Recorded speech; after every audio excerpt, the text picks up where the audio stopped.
ಪುಸ್ತಕನೇ ಬರುತ್ತೆ. ಯಾಕೆ ಸುಮ್ಮನೆ ಎಲ್ರಿಗೂ ನಾನು ಹೇಳ್ತಾ ಹೋದರೆ ಅದು ಏನು ಸರ್ ವಿಷಯ, ಪುಸ್ತಕದ ವಿಷಯ, ಪ್ರಮುಖ ವಿಷಯ ಏನು ಸರ್? ಕಾನೂನಿನ ಅಂಗಳದೊಂದು ಕ್ರಾಂತಿಯ ಕಿಡಿ ಅಂತಾನೆ. ಯಾಕಂದರೆ ಈಗ ಏನು ಕಾನೂನು ಸಂಬಂಧ 3 ಇಲಾಖೆಗಳಿದೆ, ಆ 3 ಇಲಾಖೆಗೆ ಒಂದು ಕ್ರಾಂತಿಯ ಕಿಡಿ ಹಚ್ಚಬೇಕು ಅಂತ. ನಮ್ಮ ಆತ್ಮಕಥೆನ ಅದು?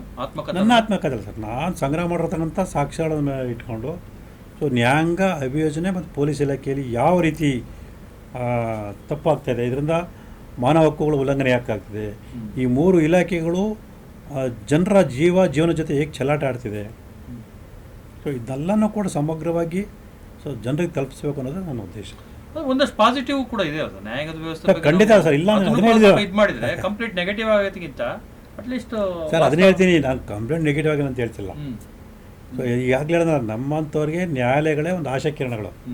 ಸೊ ಅದನ್ನ ಹೇಳ್ತೀನಿ, ಲೋಪದೋಷಗಳು ಏನಿದೆ ಆ ಲೋಪದೋಷ ಸರಿಪಡಿಸ್ಬಿಟ್ರೆ ಇನ್ನೂ ಒಂದಷ್ಟು ಉತ್ತಮ ಆಗುತ್ತೆ ಅಂತೇಳಿ. ಸೊ ಸಂವಿಧಾನದಲ್ಲಿ ಹೇಳುತ್ತೆ ನಮ್ಮ ದೇಶದ ಉನ್ನತಿಗೋಸ್ಕರ ನಾವು ಅದು ಮಾಡಬೇಕು ಅಂತೇಳಿ. ಸೊ ನನ್ನ ಉದ್ದೇಶ ಅದು.